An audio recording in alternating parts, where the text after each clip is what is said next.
Muito provavelmente você já deve ter ouvido falar sobre inteligência artificial.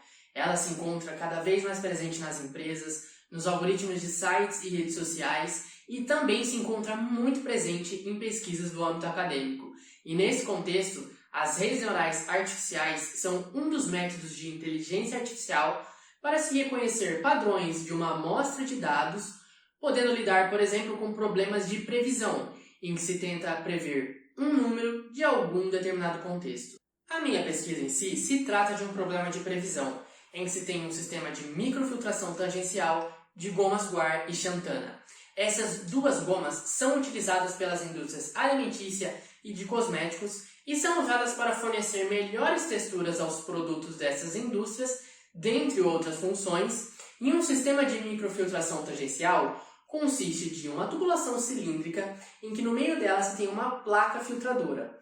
Essa placa, no caso, ela é microporosa, pois os poros são muito pequenos, na escala de micrômetro.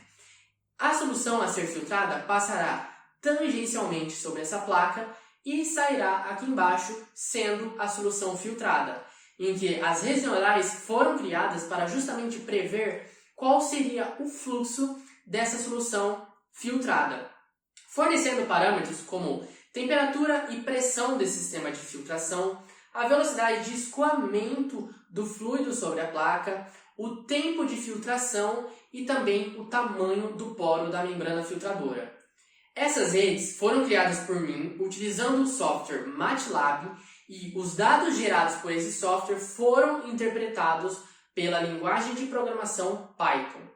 Essas redes foram capazes de aprender sobre o processo sem saber nada sobre ele de antemão. E as redes foram capazes de prever qual seria o fluxo dessa solução filtrada com uma taxa de erro que variou de 0,13% a 8,83%, ou seja, uma taxa de erro baixa e considerável para que se conseguisse prever o fluxo dessa solução filtrada com uma boa precisão. E a principal vantagem da minha pesquisa é que, tendo essas redes neurais criadas, podemos simular novas condições de experimento sem realizá-lo na prática novamente.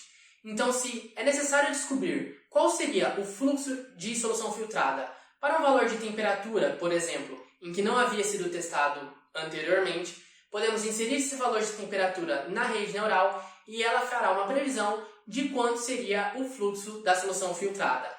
Valor esse que seria próximo do valor real, já que as redes souberam aprender sobre o processo e tiveram uma baixa taxa de erro. Agradeço a atenção de todos, muito obrigado.